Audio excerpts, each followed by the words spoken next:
Welcome to another episode of Cocktails and Curtain Calls. It's sure been a long time since I've said that, and we're excited that I'm actually getting to say that again. I am Beth Young, and for the next half hour or so, we're going to talk about what's going on at ACT of Connecticut. And wait, Beth, do you mean like on a stage? Absolutely on a stage. Go on with yourself. This is really exciting. This just feels like so normal, right? Yeah. So we're very excited. You're the first theater to undertake this, and we are thrilled. Somebody had to take the first dive in. Oh, and did we ever? I can't wait to hear all about it. So we have Sara Bryant, who is the assistant director of the production of The Last 5 Years, and Daniel C. Levine, artistic director of ACT of Connecticut and star of The Last 5 Years. So welcome.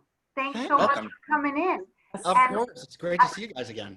It's great to see you and wonderful to meet you, Sara Bryant. I loved your work in Godspell. Thank you. I hope it's archived somewhere so we can see it again. And I would love to hear from you. And what I'm thinking I really would love to hear is how that you conceived of this, how this came to be, and what this process has been like. Yeah, it is a great question with probably a 2-hour answer, and I will try to.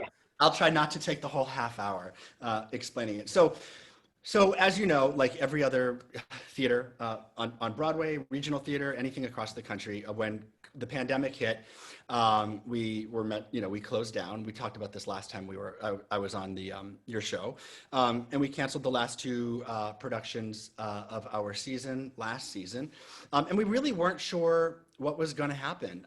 It was, there was nobody knew anything, like especially June and July. We just still weren't sure what it was going to be, and not just the various reopening phases that Connecticut is allowing, or whatever phase we're in, but also in terms, we're an equity theater, Actors Equity Association, the union for all professional actors and stage managers. We weren't sure, we weren't really getting clear directives from Equity pertaining to reopening plans for theaters. What we were hearing is, Broadway not till May, Broadway not till June, Broadway not till a year. You know what I mean? So we didn't know anything.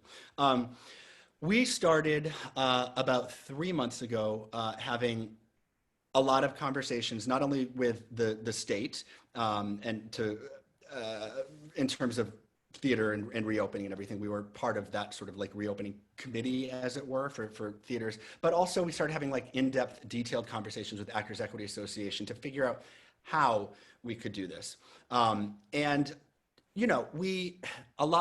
We pivoted. Everybody likes the word pivoted, but we pivoted a lot over the past 7 months, and we did a lot of like virtual programming and remote programming, and shifting the schedule and canceling. But I was really determined, and I talked to my board of directors about this at ACT of Connecticut, that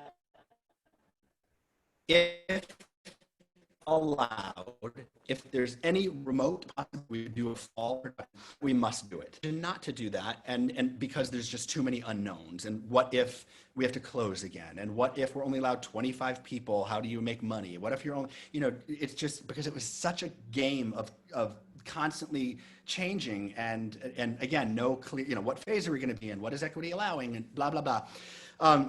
So to make a long story shorter, essentially we submitted and worked with Actors Equity Association a pretty unbelievable reopening and safety plan. And a lot of theaters, that's what you have to, so for the union, you must submit a plan. It has to be approved by the union. Mostly things have been denied by the union, and because they take it very, very seriously, and they, just like the state of Connecticut takes it seriously, Equity really, really does care about their members and does not want to put a single member in harm's way, or at risk of getting sick, and that's what it should be. They have like a list of, I don't know, something like 40 things that you must check the boxes, and it's not as easy. It's not as simple as I'm making it sound. It's about HVAC systems, and it's about socially distancing, and it's about musicians, and it's about so much. But Luckily, we are a new theater, just 3 years old. And what that means is that our building is also new, right? So it's not like we're an older venue with old ductwork and old HVAC systems and, that can't invest money into upgrades and all that. We already, we're a state-of-the-art theater already because we just built the theater 3 years ago. So a lot of our infrastructure was already safe. And yes, we had to make upgrades, specific filters for the HVAC system and, purchasing equipment to recirculate the air so it's as good as an operating room. I mean, literally things like that. And we were able to do all of that. And so we are actually the very first theater in the country to be given permission from Equity to do an indoor, a long-running indoor musical. They have approved plays, but then the whole singing thing is is just a different thing. And there's many rules about singing, and how you can sing and when you can sing and how close you can be to sound. I mean, it's like insane the amount of things that we have to consider. But anyhow, we were given this this approval, and then of course the state changed to I think the third phase, which increased our the number of audience members that we could have from like 25 people to 50% capacity, and so yeah, and so that's sort of how it all happened. And what I thought about in July and August was if and when we are allowed to do this, certainly we can't open with a musical like Freaky Friday, the 20-person musical with 9 musicians and 12 creative team members. It's not going to happen. We have always been interested in Jason Robert Brown's last 5 years. It's always been a favorite musical of mine and Katie's, and we were planning on actually doing it 2 seasons from now. So, we wanted to we have to do, you have to build an audience and have the audience start to trust you. So what I've done, I think successfully at the theater, is to get titles to bring people, Mamma Mia, Evita, things like that, Little Shop of Horrors, to get people there. And then you throw in something like Working or something like maybe Spelling Bee that people don't know. Oh, I never really would have thought to see that show, but I have season tickets to ACT. Do you know what I mean? So Last 5 Years is one of those shows that if you know it, most people become obsessed with it and love the music, and it's got this very great, it's got this great like cult following in a sense. But a lot of people don't know it. It was a movie with Anna Kendrick and Jeremy Jordan. That's a lot of people know it from the movie, but it's not done all that often, so I was waiting for a couple seasons to actually do it, but it just felt like, okay, it feels like the safest, most responsible show to do for a couple of reasons. It's inherently a socially distant show.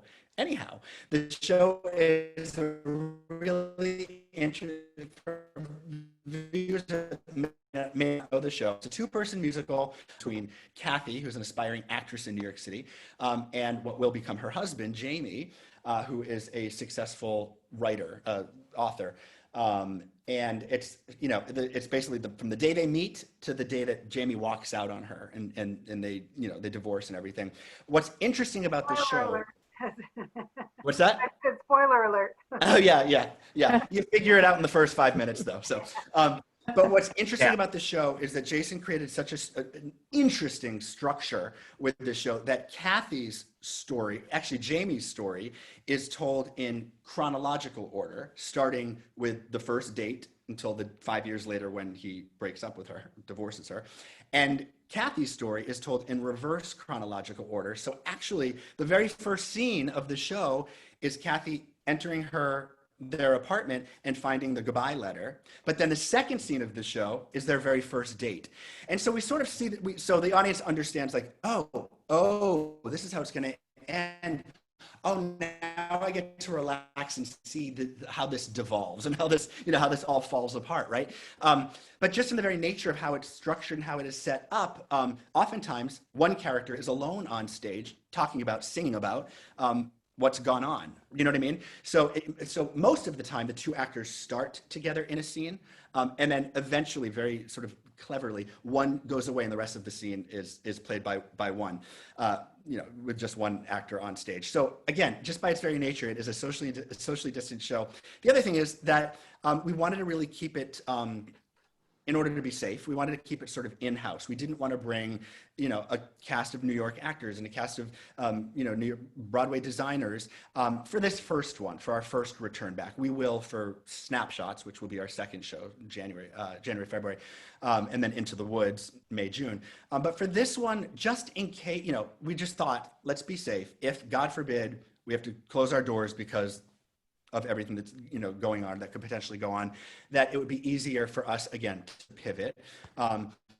So on our board of directors, we have a lot of unbelievable Broadway designers and Broadway talent. I mean, people like Beowulf Boritt, Tony Award winner Beowulf Boritt, and just like the name, Stephen Schwartz, Alan Menken. We've got a lot of like really, really great people on our board. So I wanted to keep it to the creatives that are already a part of this theater, and with the addition of Sara and Ryan, who is our set designer, people that have worked at the theater already. So that's what we did. So, Katie Diamond, the executive director of ACT, has many Broadway shows under her belt, including Pirate Queen and Jersey Boys. Me, as the artistic director, I've been in seven Broadway shows, that's how we got our start working as actors on Broadway before becoming directors and producers. And so we thought, if we're ever going to be in a show together, if we're ever going to, not be too old to do last 5 years, we better do it.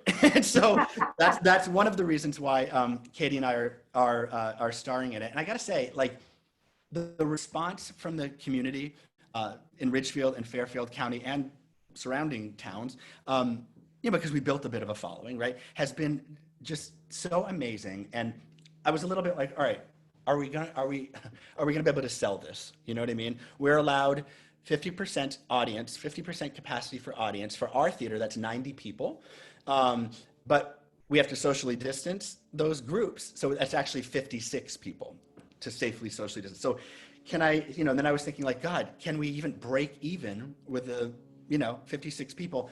Thankfully, thanks to Music Theater International, MTI, and Jason Robert Brown, who wrote the show, we have been given exclusive live stream rights for the show. So we actually can sell out. We can sell 180 seats, our maximum capacity at the theater, with last 5 years.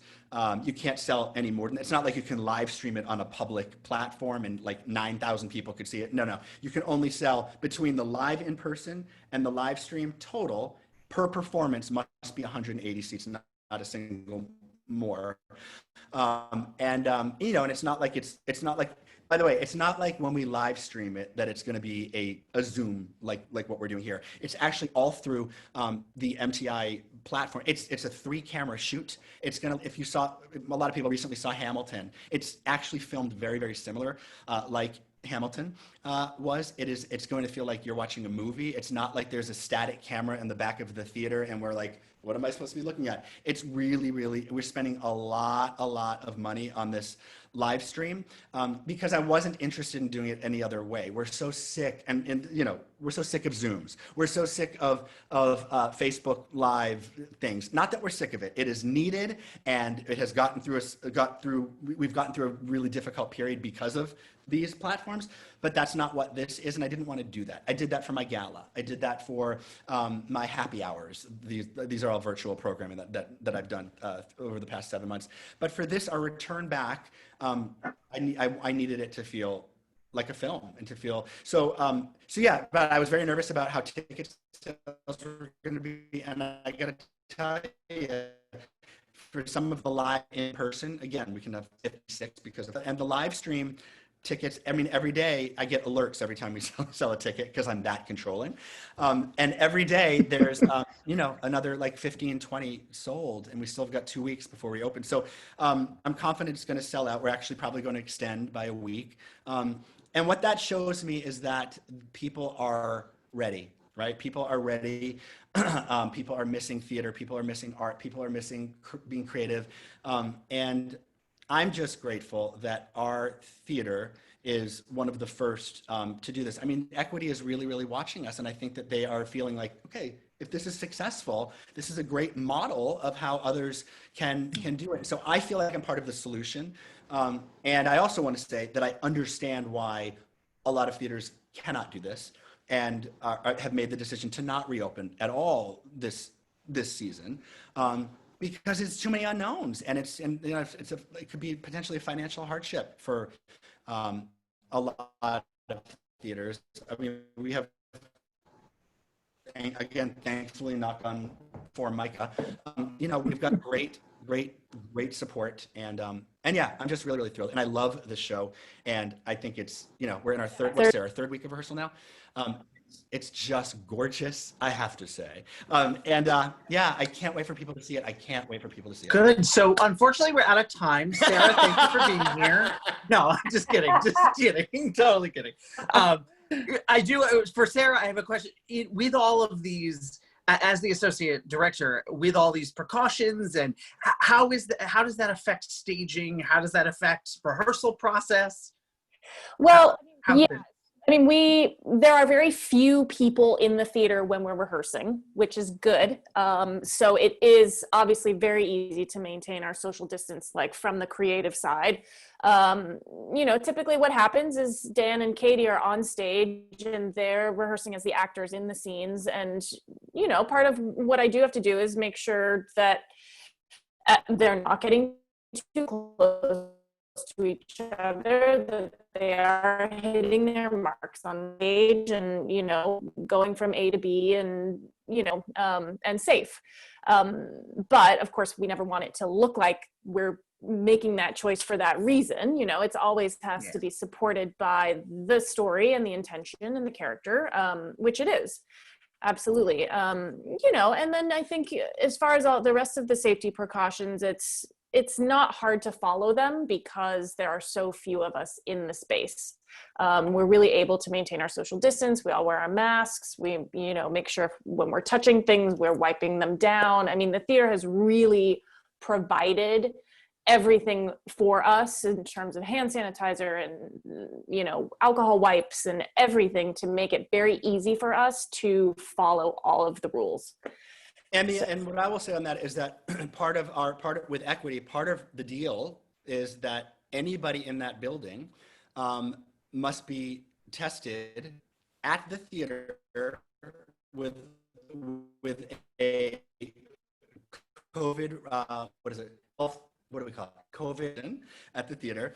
COVID like compliance officer or something like that. So we are all tested every Thursday. Somebody comes into the building to test every staff member, and you're not allowed in the building, in other words, unless you have this weekly COVID test. And then, and then we actually can't start rehearsal on Monday until all the results are in over the weekend. So, so there's that. But I do want to say that, it is not a requirement through equity and through the state. It's not a as actors on stage, we actually don't have to be socially distanced on stage. We do have to be socially distanced from the audience, which is why we don't sell the first 2 rows of the theater. But the way that equity has structured it, they call it like these bubbles. It's a lot, but we are allowed to actually have contact with one another, and as long as we're following all of the rules that they set forth, like these weekly COVID tests, like bubbles are not supposed to be interacting. I mean, it's so much, but I just don't want your audience to think like, oh, I'm not interested in watching a play where people are 25 feet apart. It's not. I think not people, like that. No. People are so ready. I sat down at an outdoor performance not long ago, and as soon as I was in the seat, I was like, oh, this feels so good. And I think a lot of people feel that way. And, these precautions that you're speaking of are just reassuring for anybody who has any concerns. They're very, very reassuring. And I think also what people are looking for is that, what we always look for in theater, but more so just really a huge appetite for it now, is that connection with a live show and that people are enjoying what they're doing. That is palpable in the room. And I think I would expect after this drought that you will encounter an unbelievable enthusiasm for it. So I think what you're describing, again, just really reassuring that people can feel confident and even bring in grandma with them, whatever, that this is safe. This is safe to do this.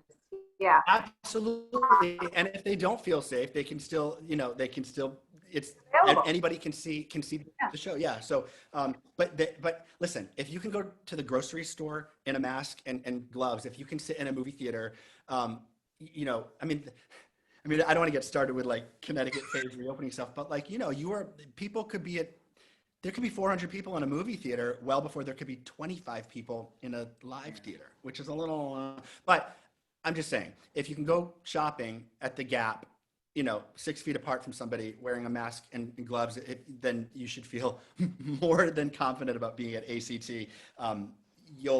If you've been to the theater before, you know the theater, but when you come back and see, you know, last 5 years, you'll be amazed at what we have done to keep people safe. Truly, it's amazing. So, that's what I'm hearing. Yeah. Go ahead. So COVID aside, well, I'm totally, it's safe, it's great. Let's talk about the show a little bit, even more. So Sara, we'll start with you. What is your favorite part of the last 5 years? Either whether it's just favorite staging that you have, or something that you didn't necessarily work on. You know what I love about it? I guess I'm sort of looking at it from an audience perspective, but I love that